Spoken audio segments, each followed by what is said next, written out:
The following is a presentation of Playfly Sports Properties and Michigan State Sports Properties.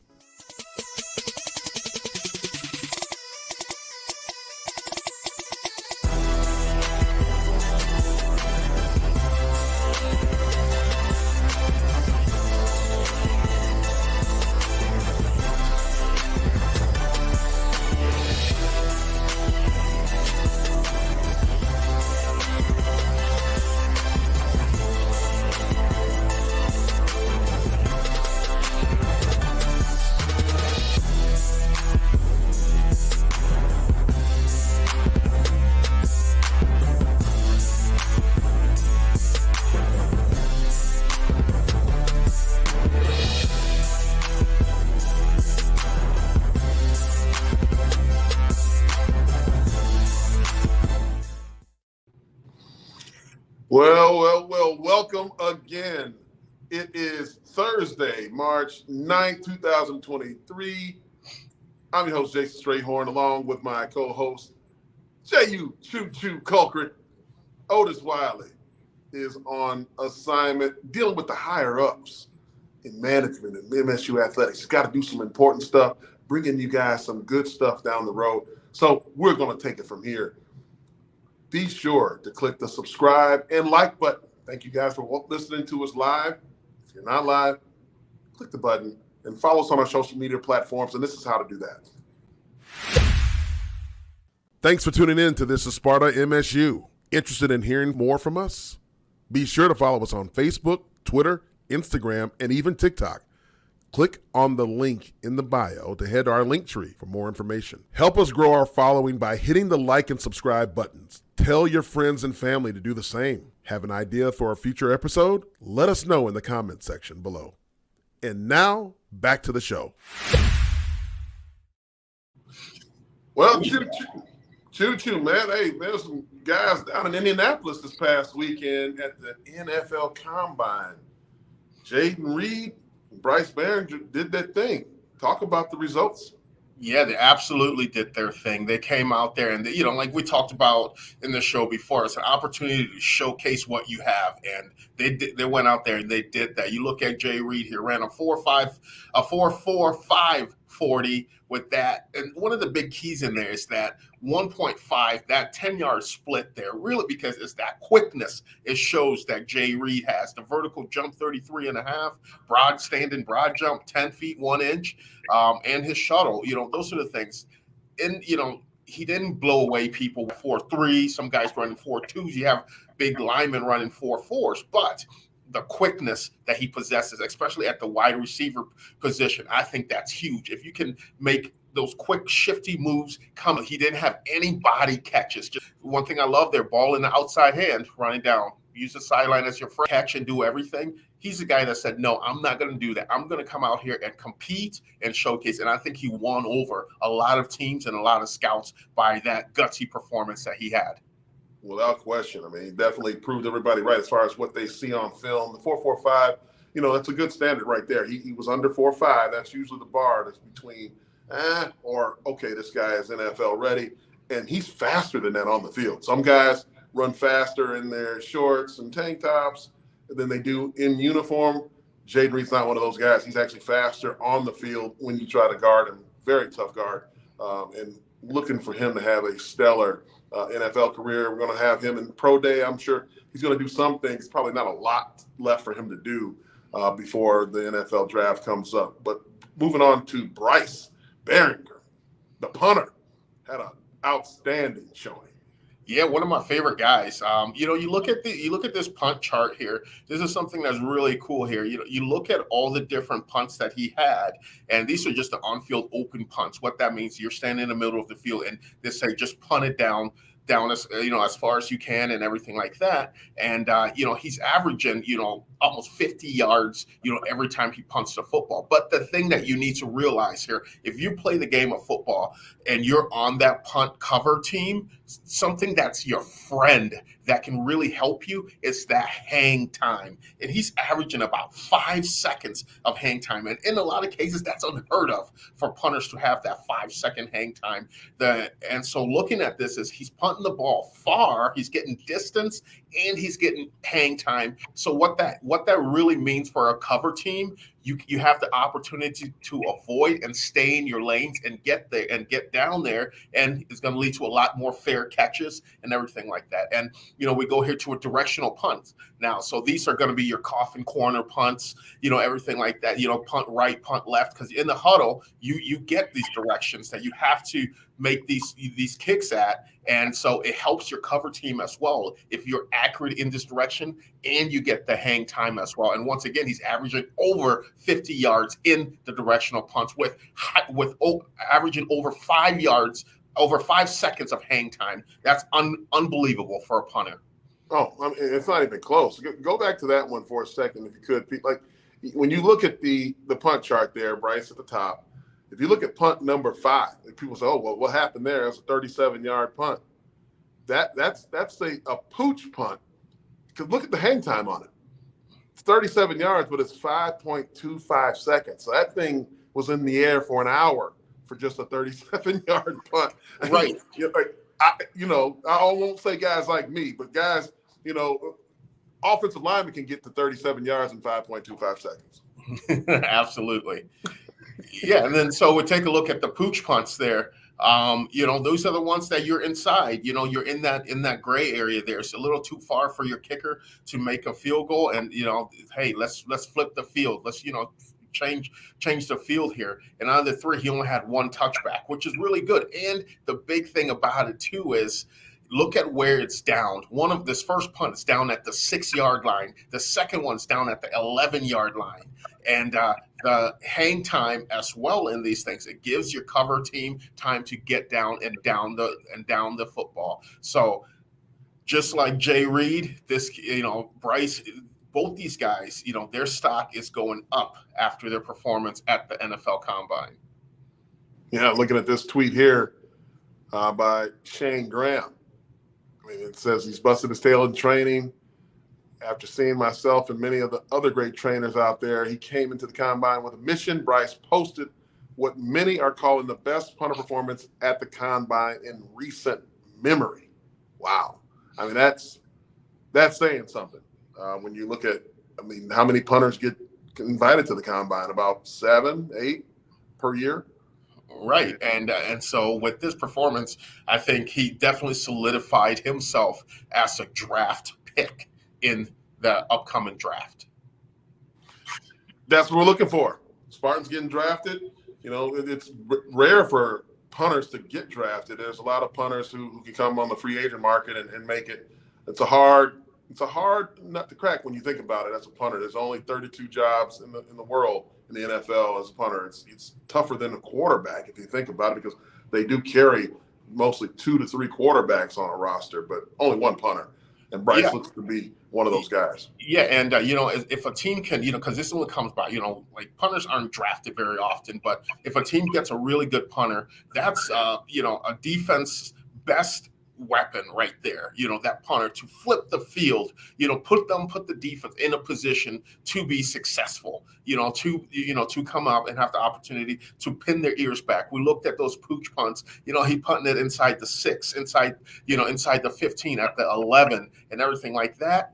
Defenses can pin their ears back. Offensive, their playbook shrinks a little bit because there's not that much that you want to do inside your own 6-yard line when you're backed up like that. So that's a really good weapon for the defense. And if teams have that opportunity to snag, a great punter like Bryce has, proven to become, that's going to be, some teams going to be lucky to get a guy like that. And, with that, people know my love and affection. I do love punters. I love punters. I just don't like kickers. Kickers are not welcome on Choo-Choo Island. There's no doubt about it. Bryce Baringer, definitely a guy who isn't in the kicking category. He's really, truly a defender, if you think about it. He's a defender. This guy puts the offense in a bad situation. So good luck to both of those gentlemen as they continue. And we're going to be covering Senior Day, Pro Day at Michigan State when they have that. And there are going to be more guys performing there, as Michigan State typically attracts a lot of the teams in the NFL to come and get a closer look at the players that played a year ago that are draft eligible. In other news from Michigan State football, Michigan State loses commitment of Nick Marsh, who was on the show, wanted to thank Mel Tucker, but wants to continue to look around and open his recruitment. Yeah, Jason, this is one of those ones where when people get excited about commitments, and commitments nowadays, unfortunately, it doesn't mean much until the ink is dry and the kid shows up on campus. Is this, why did he open up his commitment? He's a receiver. It had nothing to do with BT leaving. Is this a chase in the bag scenario? And if that's the case, that's unfortunate, I would say. Yeah, we talk about this a lot, like chasing the bag, where they're not. I know that he expressed when he was on the show with us that he wanted to go see other schools. He's from River Rouge. He hasn't been around the nation a lot, and he's getting recruited by a lot of schools from a national standpoint, and he wants to go see them. Like you and I talk about this a lot, like chasing the bag. What is chasing the bag? If he's just saying, "Hey, I'm just looking for more money anywhere," or is it an offer that you can't refuse? To me, there is a difference. You think the other way, right? How do you feel about it? Yeah, I think chasing the bag. If there's a school that you want to go to, you want to go there, you can have success there. But just because some other school offers you more money and you go there because of that, that's chasing the bag. And I don't think that's like, if this is the case, don't make a commitment. Say you're going to shop around. That's totally fine. Say, hey, I want to enjoy the recruiting process. And there's nothing wrong with it. I wanted to enjoy the recruiting process. I wanted to be wined and dined. I wanted my mother to be wined and dined. I wanted to, get flued out. Ain't nothing wrong with getting flued out. There's nothing wrong with it. Say you want to enjoy the process, and that's fine. But don't make a commitment and then because nowadays with the whole NIL and everything like that, people make commitments just to see how much they can get from another school. I don't agree with the commitment, the early commitment. Sometimes the kids get caught up in the moment. Look, to their credit, some of these coaches put a lot of pressure on these young men to make early decisions. I think you should allow the process to play out, so that you don't have this kid flipped and that, too early in the recruiting process. He's a class 24 guy. Most of the class 24s will be taking their official visits coming up in the summertime and throughout the football season. You don't see them signing until that early signing date is somewhere in the later December time.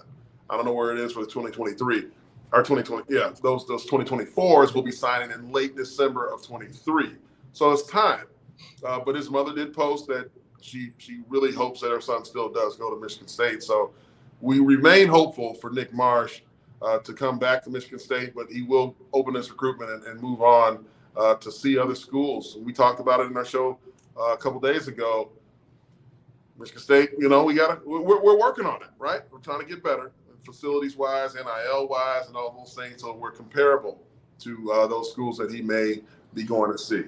Come to the school for the school, and that's going to take care of you, that you can propel yourself to the next level. It's not always about chasing that bag. You and I were talking about it, and you giving a scenario about, if another company offered me, that same scenario there that you said. What was that again? Okay, so you have a company now that you're working for. You're making X. I don't know, right? And call it $100,000. And some other company that is in the same business says, Jehuu, we want to give you $5 million a year. I don't think that you're not then chasing the bag. I think that's it's a family decision. As long as it's the same type of company, comparable, same conference, similar coaches, and you're getting that, it's that much more. Now, if you left for 110, I'd say, man, come on, man. Why would you do that? But if that delta's too big, why would that be considered chasing? So someone offered it. Hey, man. Yeah, I get it. If you offered it, but then am I going to develop the same at this other place that I you got to weigh all those I really want to go? It's not always. It's not all the same, though. No, you have to look at that. That's what I'm saying. You absolutely have to look at that. You can't go to a school that has no coaching and can't develop you for more money, and then you're on the street. But that's what we're seeing. That's what we're seeing. Look at Texas A&M. Look at those people. All those people are transferring out of there because they can't be developed, because they chased a bag to that. And don't get me wrong, at this point in my career and everything, if another company's said, hey, I'm going to give you $5 million, hell yeah, I'm going. You got to. You have to.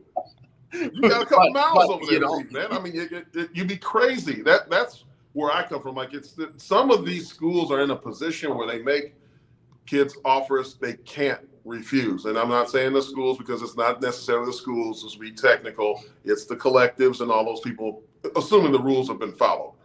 They're making offers that kids can't refuse. And that's what we're seeing. Now, Texas A&M, you're right. Look what's going on there. It's kind of a show. You know what I mean? It's not good. Right. But what happened to other places? What happened to kids betting on themselves too? Yeah, I might not make, $5 million there, but I'm going to make 1.2 here and then make more than that at the next level. Oh, yeah. Kids betting on themselves. We got to look at that. You absolutely have to look at that. You got to weigh all the options, and just hope the kids all have guidance and people that they trust that understand the ramifications of where they're going. And when you're misguided, you don't know, because everything that sounds good to you ain't always good for you. And hopefully, Nick Marsh makes the right decision for him and his family moving forward. I think that Michigan State's obviously a great place to play. You can get developed here, but we don't know who else is on the table, what's going on. We'll see. Time will definitely tell. Now, moving on to one of our favorite sports, the gymnastics program. Women's gymnastics set a school record by 198.225, Jehuu.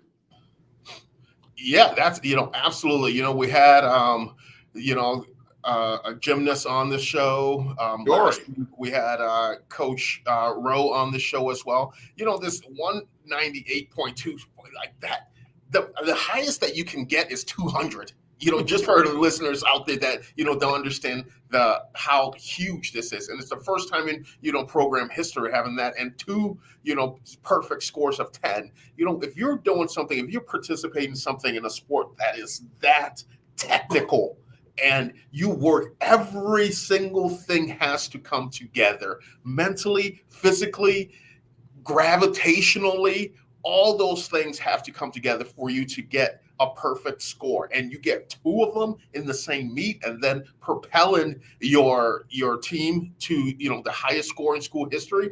And this is also the really kicker too. This is after the fact. They had already won the Big Ten title. So for some, it could be like, yeah, we can sit back and rest in our laurels. This is our swan song in East Lansing, senior day. We can just, wave to the crowd, blow kisses, and get bouquets. But no, they went out there with the mindset of, hey, let's just keep growing. Let's keep this momentum going. And they did that. Congratulations to the women's gymnastics team, for this feat. Yeah, Nikki Smith, one of the perfect 10s on the vault. So let's take a look. Yeah, and and the crazy thing about it is you have to go do that handspring, jump, propel yourself, do your routine in the air, and come down between those lines. You can hit the line, you can step on the line, that's fine. You just can't be outside the line there. And and it's perfect. She stuck the land and didn't have any type of movements or anything like that. And what a more perfect time to do it than on the last meet at home. Doing that, a perfect 10. There's nothing that you can say. A lot of times, there's a lot you can work on and everything like that. But watching that, there's nothing you can work on. There's nothing more you can do to get a higher score, for that right there. And definitely, good to go. Oh, that was an outstanding performance by Nikki, and Jory, who was on the show with Coach Rowe, had a perfect 10 on the bars. Outstanding. I mean, and what they talked about, if you remember on the show last week, was the chemistry that they have. That's all they really touted. We had a couple of football players talking about the lack of chemistry on last year's team and what they're working towards this year, but you see what chemistry can do for you. Yeah, absolutely. You see that. You see them cheering each other on. You see them, that was just exactly what they worked on. And you saw when her teammates, when she was hitting those moves and, sticking those landings, making those catches and everything like that, it was like, okay, great. Oh, she's working on something. And the anticipation just kept rising and rising and rising in the building there. And when she stuck the landing, you saw Coach Rowe's hands go up, her teammates go up, and she knew that she had stuck a perfect 10 just from that. And, the funny thing is when we had her on the show, afterwards, she was like, oh my God, I was so nervous being on here. But when she was in her element, she showed no nerves. It was clockwork. What was the song that she said to listen to before? She must have had that Rihanna Run This Town. Yeah. They must have, had that going because they were running the Jennison Fieldhouse that last Sunday. Without question, man. That was a great performance by Michigan State Gymnastics as a whole. Congratulations to them, Coach Rowe, and absolutely Nikki Smith and Jory Jackard for being perfect on their final meet in Jennison Fieldhouse for MSU women's gymnastics. Now looking at another Olympic sport, wrestling. From one tough sport to another. Wrestling has 3 qualifiers to the NCAA they sent. There's Cam Caffey, qualified at 197 pounds. Cam, I'll go ahead with Lane. And there's Lane. That's Lane Macheski. He was qualified at 184 pounds. And then Chase Soldati. Chase Soldati. Chase Soldati qualified at 157 pounds. Yeah, congratulations to these guys. The wrestling program, last year, at the NCAA finals that was being held in Detroit, Michigan, we had guys in there. I was at that event. It's a really cool event. If you've never been to an NCAA wrestling tournament, I highly suggest you go. Even if you don't know anything about wrestling, you will learn right on the spot and you'll turn to a wrestling junkie a little bit. As they say, a mat rat. It is a great event. You're right, man. Yeah, it's an opportunity. There's no sport like wrestling. That's like the ultimate. Noah Kim came on the show. He talked about the ultimate combat, like fighting and everything like that. That's wrestling right there. It's you against someone else, and it's whatever. It's the best man win. You have 3 rounds. To compete. And the best man win, the strongest wins, the most technical win, the ones with the most endurance win.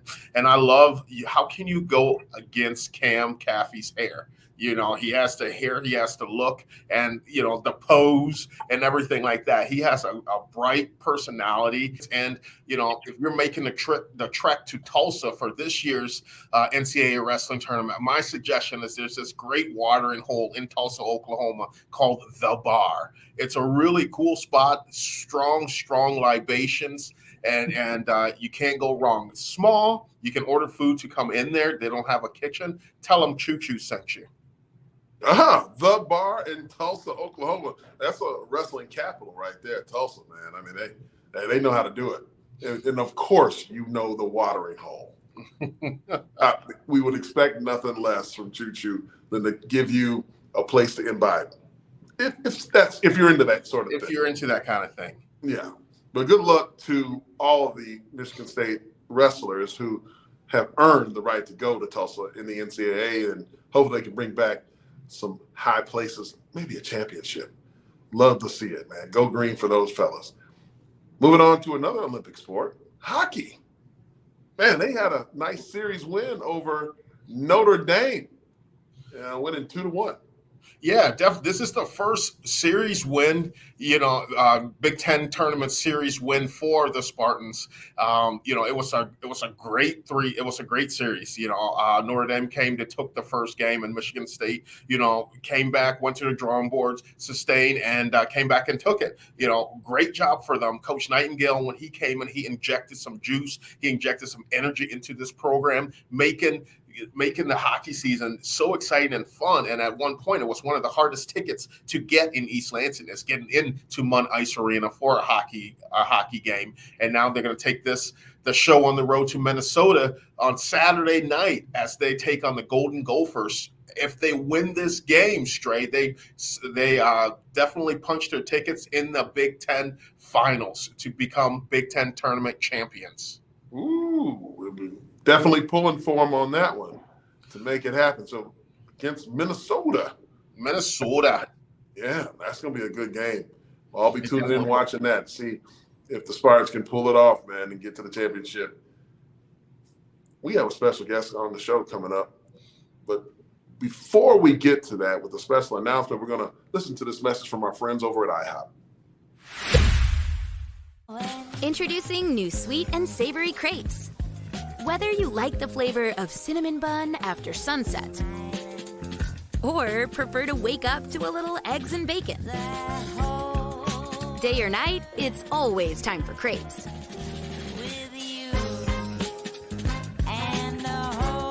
For a limited time, buy one, get one free with 5 flavors that are delicious any time of day. Only from IHOP. Download the app and earn free food with every order.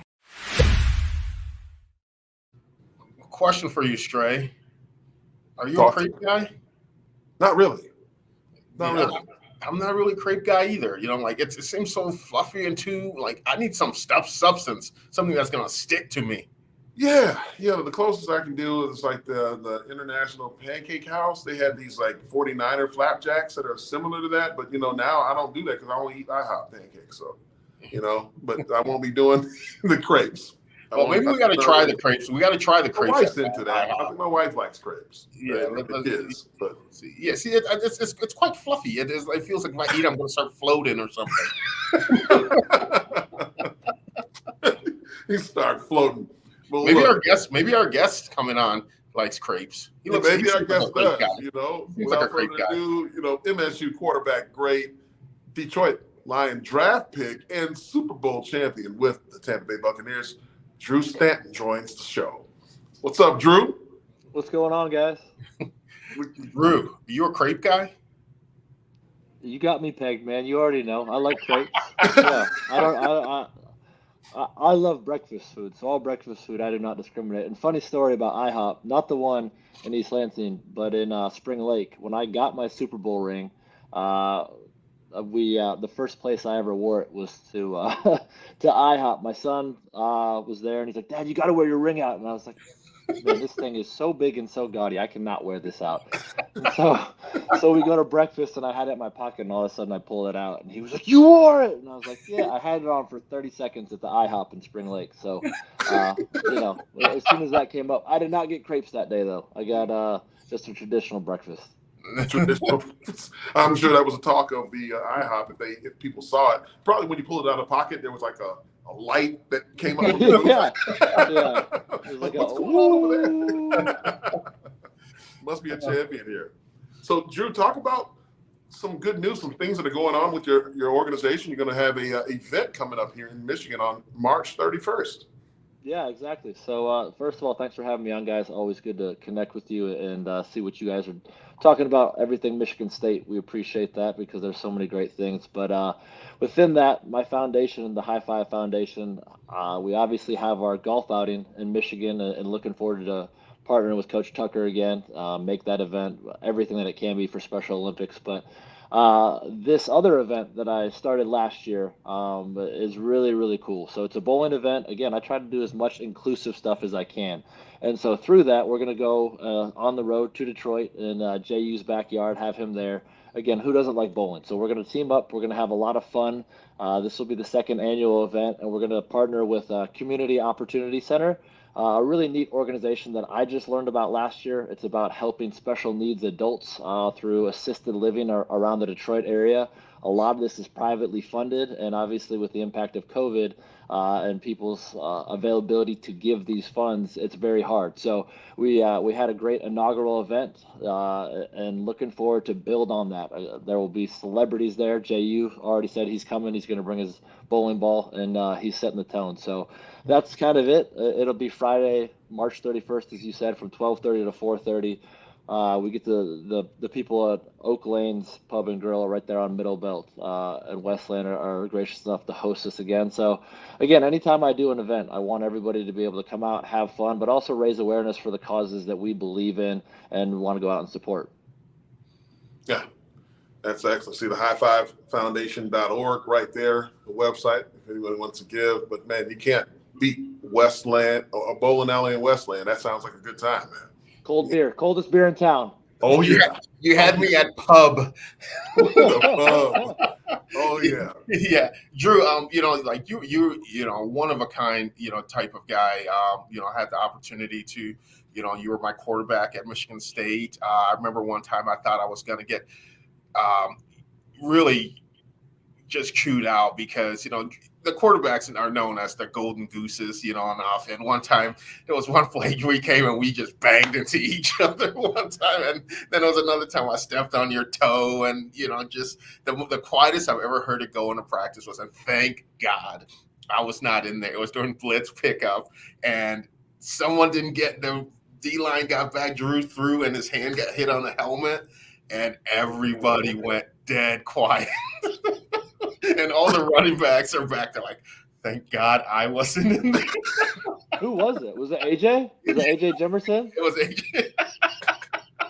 Javon and I were sitting back there yeah, I'm sure, yeah, because I know it wasn't Javon. He would have been like, oh, man, thank God it wasn't me. And AJ, of course it happened to AJ. I mean, this poor kid had the worst luck ever. And all he wanted to do was to please people. And he just, unfortunately, it was a tough day for him. But I never lost faith to him.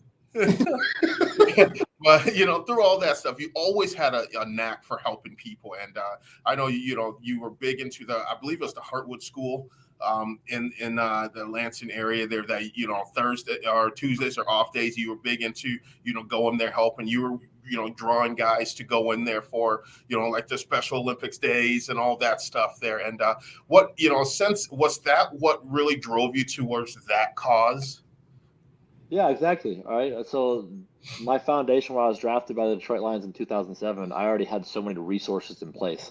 So being able to tap into those resources at Michigan State, as you talked about, learning about Special Olympics, understanding how important it could be to not only donate money, but also to be able to sit there and get involved. There's so many great things that we can learn through athletics, and we can teach through athletics, and we can learn how to persevere and overcome things. And nothing is more special when you see somebody accomplish a goal. And these special needs kids that set their mind to a task and see it through is so unique. So being able to partner with them, and then Children's Miracle Network is the other thing that I got involved with at Michigan State, doing the Make-A-Wish and different activities through Sparrow Hospital where I was actually born. So it comes full circle, and you feel fortunate to be able to give back. Again, I realized at a young age how powerful a tool it was to be able to show up to a hospital room or to be able to show up to a gymnasium and sign an autograph, to take a picture, to run a race with a kid and let him beat you, or not let him beat you, and he just straight up beats you and you feel bad too. So anyways, whatever it may be, competition brings out the best in people. And when you give people an opportunity, that's the main thing that my foundation's always been able to do. And one of my greatest accomplishments of being in the NFL and doing all of these things that I was able to do on a football field, my foundation hit $1 million in donations a couple of years back. And to be able to have your name attached to that's the legacy I'm more concerned about leaving. Wow. That's fantastic. I mean, you've had a very consistent presence as a golf outing over the years. How many years is it now that it's been going on? Yeah, that's a great question. So it started down in Marshall, Michigan. I took it over from a teammate, Mike Furry, who was a wide receiver. We did it for 2 more years down there, and then we've made the rounds. Tried not to get kicked out, but unfortunately that happens at some different places. But College Fields was great. We went to College Fields. They hosted us over there. They were phenomenal. We just grew so fast, so quickly. Went over to Hawk Hollow, and unfortunately, had a little bit too much fun, or 27 holes, and we just saw things differently as far as pricing was concerned, and so we moved again to on campus, which was great, and those presented different challenges than COVID with alcohol and tobacco and all this stuff. And again, we want to have a good time, but we want to be responsible in doing that. We emphasize that. At the same time, we want to create unique experiences. So we were able to do that last year, and partnering and changing again, taking and George Perlis's golf outing, partnering with Coach Tucker, as I talked about, and doing 2 flights at Lansing Country Club. So we're looking forward to a great event there again. They're so gracious in letting us make this event what it is, of bringing in different sponsors and partnerships that we've created again through the community of Michigan State, through Lou and Harry's, through Chipotle, through Pizza House. Douglas J comes out and gives massages. This is a unique golf outing that nobody can replicate because, again, the relationships that have been cultivated over 15 years of time. How's fatherhood treating you? Oh, man, that's a different story. Oh, man, that's a daily battle. The hardest thing is being a dad, but it's the most rewarding thing because right now, as I transition to figure out what I want to do next, to where I want to make a concerted effort to make an impact, and the foundation's been a great thing to be able to do that. But fatherhood is something that I hold above everything else. Being a good husband and being a good father matters to me more than anything. And so being able to be my son's baseball coach, I'm coaching my daughter's softball team, and then I'm coaching a t-ball team, which don't tell my daughter's glorified babysitting, and I'm not good at it.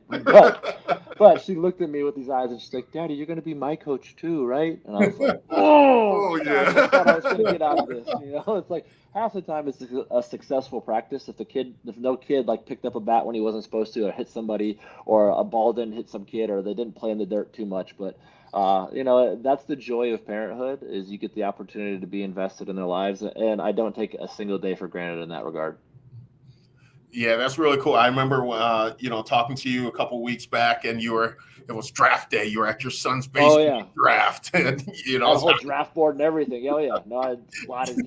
This is 9 and 10-year-old baseball, unfortunately, right? Like this is 10 and 11-year-old baseball. My daughter's softball team's 8-year-old. This is 11 and 12-year-old kids, and I have set up a full draft board of where I'm going to go and trying to do everything. But again, it's youth sports, and I think I take that role very serious. Again, being able to have these kids, when I take them on, and the 11 kids I have on my team, the 10 other kids that are not my son, I treat as my son. And I'm trying to instill a sense of manhood. I treat them like men. I make them, be accountable to one another. And I have one rule: be a good teammate.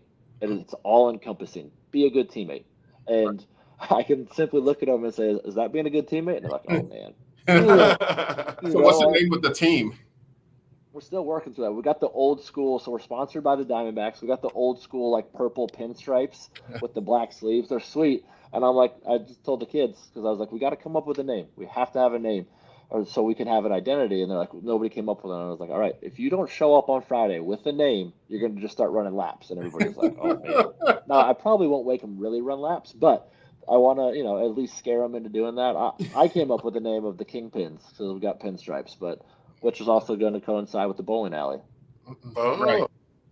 Right. So what was the strategy? You said you had a draft board. What was your draft strategy? Best player available, man. Always.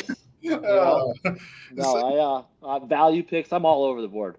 You got to have good pitching. When you're talking about 11 and 12-year-old kids, you got to have kids like, I got to have a catcher. I got to have a pitcher, a shortstop. My son, Asher, he's left-handed, so he's the first baseman. He's locked in there, and then center field. He doesn't get to play the infield. I'm old school when it comes to baseball. And, the 4 months that I was on the baseball team at Michigan State, I still hold and cling to that. 4 months. So. Yes. Yeah. John L. Smith came in, getting ready to go on the spring break trip, all that stuff, and he was like, You're a football scholarship guy. You're not playing baseball. And I was like, all right. And I didn't have the ability to just transfer like these kids. I couldn't just pull the plug, so I had to see it through and go play special teams and do all that stuff. But again, every situation we're in, we can learn from. We can be better for going through it. And my time at Michigan State was for that. Unfortunately, I had to give up a baseball career. It manifested itself into beer league softball for Rick's, which I was the MVP with Herm. So you and I were on a co-ed softball team for 1 year.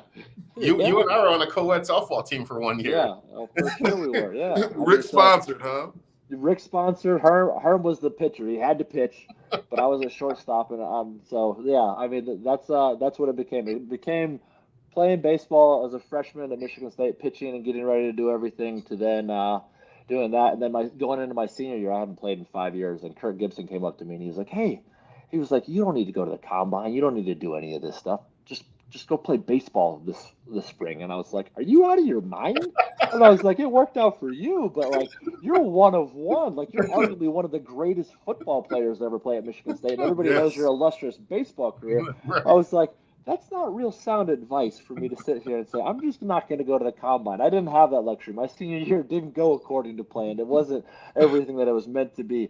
I've got to try and do everything opportunity I can to go out here and get drafted as high as I can. Smart move. Yeah, really smart move. So, back to the bowling event that's coming up on March 31st. I know you mentioned me as a celebrity that's going to be there. I mean, obviously, but what other celebrities you have there can people have the opportunity to bowl with? Well, a couple weeks ago, as you talked about, you're like, Dave Rayner's on there, the kicker, and not Choo Choo? So, hopefully, Dave Rayner's still slanging real estate over there in Oxford if you need something. So he'll be there if you need to talk about real estate questions. Jason Hansen will be there. Anybody in the Detroit area. Just kickers. Well, no, we've got other guys. It's just sometimes you're hesitant to name guys because you don't know if they're really going to come or show up, and things pop up and do everything. So there will be some former teammates there, college-wise, also NFL-wise, and being able to do that. But again, these events that we get to host are so unique in the sense that we get to interact with the people that they're actually impacting, and you get to see where your funds are going to. We're going to have an auction, which is online. If you can't make it to the event, please go on there. If you want to make a flat donation because you believe in the cause, that's great too. But highfivefoundation.org, is right there on the screen. It's confusing. I wish I hadn't have done that when I was making it 15 years ago, because the number 5 as opposed to IVE when I got too creative. But that's the foundation. And again, everything you need to know about what we're trying to accomplish is on the website there. You can sign up there. There's sponsorship opportunities. There's great things. I'm obviously going to be there bowling and having a good time, even though a good bowling day for me is scratching 100. That sounds like a good time, man. If I'm in town, I'm definitely I'm in if I'm here. Yeah, for sure. Come on, we need one more for a team. It's teams of 4, and we'll have a good time and get after it. Absolutely, man. So, hey, Drew, and we appreciate you coming on and giving us this. And you know what? You brought up something a minute ago about your special teams day. I think that is something that we'll never see again. A quarterback at your level of talent playing on special teams. Man, that was something to see, but probably not gonna see that anymore, man. Drew, hats off to you, man. Yeah, because kids pull the plug now. Now they can just transfer. It's college free agency. If they're like, hey, I'm on the depth chart, I'm out of here. Yeah, I don't like this situation, or this coach talked bad to me, or called me this. Like, too soft. It's tough. It's a tough era that we're in right now. I mean, the NIL era, transfer portal. I don't know. Hey. Yep. And we're gonna talk about it at the bowling event. We're there. We're gonna have some offline discussions and vent a little bit. And we'll put the bumpers up for Jehuu too. It's at a pub, so by that time I might need the bumpers. Hey, the final score is the final score. It doesn't matter how you get there, right? Exactly. Oh man. Now, Drew, appreciate the time, man. You're welcome anytime to come on the show, man. Love having you. A great foundation, great cause, and definitely go to that number, the highfivefoundation.org, and donate. There it is right there. Well, always good to see your guys' face. Love chatting with you guys and catching up, and look forward to seeing you guys soon. All right, Drew. Appreciate it, brother. All right, man. Hey, it's always good to see Drew. Yes, definitely. And you, the Ricks Softball League. Of course. When he said that, I said, I know Choo Choo was on that team. There's no doubt in my mind that there's a Ricks Softball League. Anything Ricks. Choo Choo. Oh, this guy right here. Good times. Well, Choo Choo, hey, man, we covered a lot of Olympic sports today. Had a big show a couple of days ago. And Drew Stanton coming on being Drew Stanton. That's what he is, man. Just a great human being. Final thoughts for you before we wrap this show up? Yeah, man, it was a good show. It was a fun show. Good luck to the men's hoop team that's going to be competing tomorrow night. I believe the 2:30 tip for them. Good luck to them. Good luck to the wrestling team in the tournament. Good luck to the hockey team in Minnesota. And hey, let's keep this train rolling. Let's keep rolling. Let's keep being Spartans. Let's keep supporting each other. Yeah, look for the Spartans make a nice run in the Big Ten tournament basketball-wise. We're going to be there cheering them on. Choo-choo. Great job as always. For Otis Wiley, who's on assignment, handling business, I'm Jason Strayhorn. This is Sparta. Have a good night. God bless, and go green. Go white.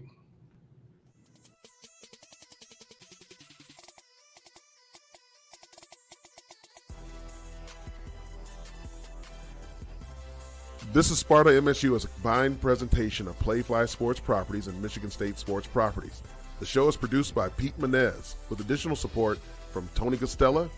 Operations and social media support is provided by Alicia Strayhorn with support from Cecily Max Brown. On-location technical support is provided by Good Fruit Video. Be sure to follow our hosts Jason Strayhorn, Jehuu Caulcrick, and Otis Wiley on social media. To stay up to date with all the latest This is Sparta News, please like and subscribe by visiting our link tree and tell a friend to do the same. Thank you for your support, and as always, go green.